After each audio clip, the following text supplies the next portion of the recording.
Pour notre premier point hebdo, je veux vous parler de budget.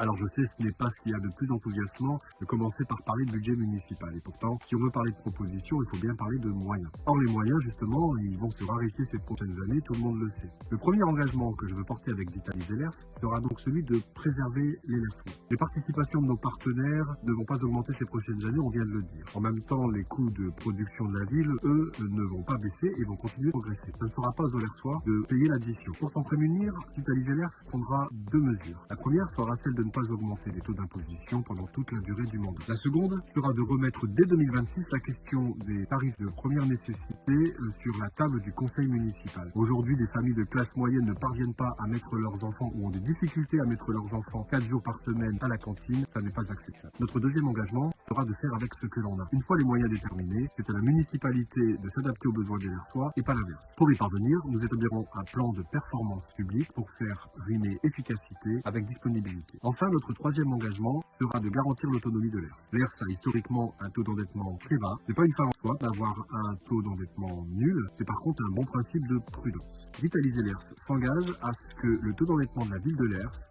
restera inférieur à la moyenne de la strate pendant toute la durée du mandat.